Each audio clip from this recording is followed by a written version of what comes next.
युवाओं में देखने को मिलता है, इतना टैलेंट पहले कभी नहीं था। और मैं ये सिर्फ आपका दिल रखने के लिए नहीं कह रहा, मैं दिल से इस बात को फील करता हूँ। आज के इस दौर में 98 to 100% मार्क्स कई स्टूडेंट आराम से ले आते हैं, और अगर कोई 98% और 100% मार्क्स ला रहा है तो किसी को कोई हैरानी नहीं होती। और हमारे दौर में सब सब्जेक्ट के मिलाकर भी कई बच्चों के 100 पूरे नहीं हो रहे थे। तो ये बात तो बिल्कुल तय है कि आज की पीढ़ी में टैलेंट की कोई कमी नहीं है। लेकिन कहानी में ट्विस्ट कब आता है जानते हैं? जब बच्चे 14 से 20 साल की उम्र में होते हैं।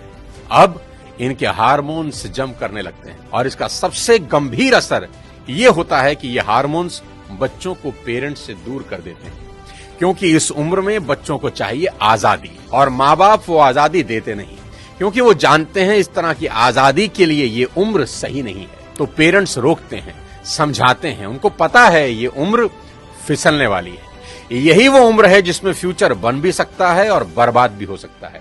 अब यहां बच्चों को लगता है कि यही दो लोग मेरे दुश्मन हैं। यहां बच्चे अब माँ बाप से झूठ बोलना शुरू कर देते हैं, चीजें छुपाना शुरू कर देते हैं। बच्चों को अब दोस्तों के साथ रहने में ज्यादा मजा आने लगता है, अपने ही माँ बाप अब दुश्मन दिखाई पड़ने लगते हैं। अगर किसी बात पर माँ बाप डांट दें तो आजकल के बच्चों का एक फेवरेट डायलॉग है, आवर पेरेंट्स आर आउटडेटेड। पापा आप सठिया गए हो। और अगर बच्चे ऐसा कर रहे हैं तो मुझे इसमें कोई हैरानी की बात नजर नहीं आती। ये नेचुरल है, सभी करते हैं। 25-30 साल पहले हम भी यही करते थे, और आज के कोई 25-30 साल के बाद इनके बच्चे भी ठीक इसी इंटेंसिटी से ऐसा ही करेंगे।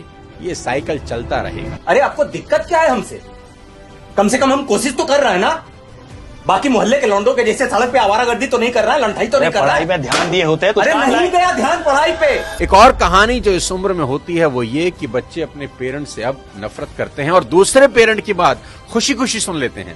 यहाँ अपना ही एग्जाम्पल देता हूँ। आज बहुत लोग मेरी बात सुनते हैं और मानते हैं, दूर दूर से कंसल्टेशन लेने आते हैं, पर मेरी अपनी बेटी को समझाने में मेरे पसीने निकल जाते हैं। कपिल शर्मा के शो में आमिर खान का भी यही प्रॉब्लम है, जो उन्होंने बताया कि सभी स्टार्स के बच्चे अपने करियर की सलाह मुझसे लेने आते हैं, पर मेरे अपने बच्चे मेरी बात नहीं सुनते।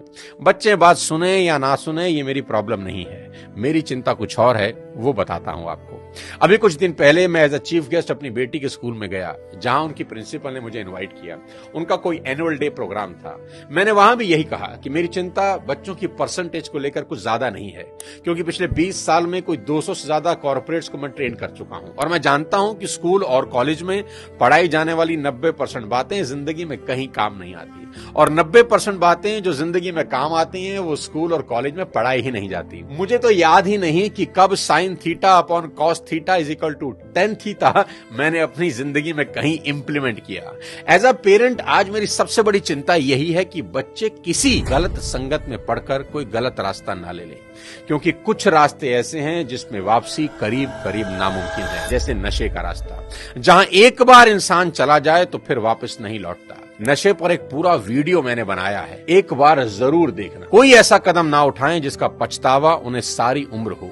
एक शेर है कि एक गलत कदम उठा था राहे शौक में, एक गलत कदम उठा था राहे शौक में, और मंजिल तमाम उम्र मुझे ढूंढती रही। कि आदमी एक गलती करता है और फिर रास्ता कभी मिलता नहीं। और मेरी तो सभी स्कूल टीचर से बस इतनी ही उम्मीद है और गुजारिश है कि वो बच्चों को एक अच्छा इंसान बना दे, क्योंकि टीचर आज जो पढ़ाने वाले हैं उससे ज्यादा ज्ञान तो गूगल पर एक क्लिक में अवेलेबल है। आज टीचर की रिस्पॉन्सिबिलिटी पहले से कहीं ज्यादा है। वो अपने स्टूडेंट्स को मॉरल वैल्यू सिखा दें, बस देश के लिए कुछ करने का जज्बा उनमें भर दें तो सोने पर सुहागा हो जाए। और अगर माँ बाप के प्रति ग्रेटिट्यूड की भावना उनके अंदर आ जाए तो वो कुछ ना कुछ जिंदगी में कर ही लेंगे। टीचर इंश्योर करें कि बच्चे कुछ भी छुपाएं नहीं, और अपनी सभी छोटी बड़ी बातें अपने टीचर से या पेरेंट से डिस्कस जरूर करें। उन्हें समझाएं कि अगर कोई भी प्रॉब्लम है तो उसका हल जरूर है। आज की बेहद होनहार जनरेशन से इतनी ही रिक्वेस्ट करना चाहता हूं कि पिता की इज्जत राम की तरह करना, कि पिता के वचन पूरे करने को जीवन के 14 बरस कठोर वनवास में गुजार दिए उस व्यक्ति ने, और वो भी खुशी खुशी। आपके माँ बाप को आपसे कुछ नहीं चाहिए, वो तो अपने जाने के बाद अपनी सारी प्रॉपर्टी संपत्ति आपको ही देकर जाने वाले हैं। देश के हर युवा से कहना चाहता हूं कि आज से 3 चीजें रोज करना शुरू कर दें अगर अब भी नहीं कर रहे। सबसे पहले रोज कम से कम 30 मिनट अपने पेरेंट्स के साथ जरूर गुजारें। इधर उधर की कैसी भी बातें करें, खुद हंसें, उन्हें हंसाएं, कोई जोक सुनाएं, उनसे उनकी कोई पुरानी यादें ताजा करवाएं, उनके स्कूल कॉलेज की बातें करें, कुछ किस्से पूछें उनसे, कैसी भी बात करें पर बात करें। देखना वो अपने स्कूल कॉलेज के किस्से बताएंगे ना, जब उनकी आंखों में चमक आनी शुरू हो जाएगी।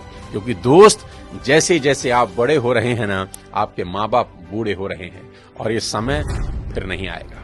उनके जाने के बाद बड़ा अफसोस होता है कि काश ये कर लेता, वो कर लेता। उनका कर्ज सारी जिंदगी नहीं उतार सकते, पर अपना समय उनको देकर उस कर्ज का इंटरेस्ट जरूर भर सकते हैं। मुनव्वर राणा का एक शेर है कि लौट कर जैसे भी हो ऐ जाने पिदर आ जाना, लौट कर जैसे भी हो ऐ जाने पिदर आ जाना, ऐसी वैसी जो खबर सुनना तो घर आ जाना, और वक्त रुखसत हमें इज्जत से सलामी देने, जब डुबोने लगे दरिया तो नजर आ जाना। आस पास ही रहना अपने माँ बाप। दूसरी बात, भूल कर भी उनसे ऊंची आवाज में कभी बात ना करें। उनको कभी ये एहसास ना हो जाए कि अब हम बूढ़े हो रहे हैं, कमजोर हो गए, इसलिए हमसे ऐसे बात की जा रही है। याद रखना, आपकी वजह से उनकी आंख से निकला एक आंसू आपकी तमाम जिंदगी बर्बाद कर सकता है। माँ बाप तो फिर भी माफ कर देंगे, पर वो माफ नहीं करेंगे। तीसरी सबसे इंपॉर्टेंट चीज, बिना माँ बाप के पैर छुए घर से मत निकलना। अपने दिन की शुरुआत उनका आशीर्वाद लेकर ही करना।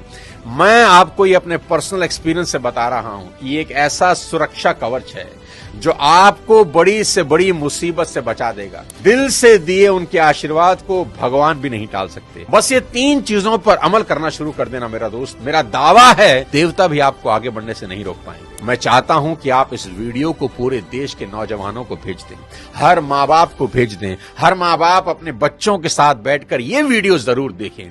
बच्चे अपने माँ बाप के साथ बैठकर इस वीडियो को देखें।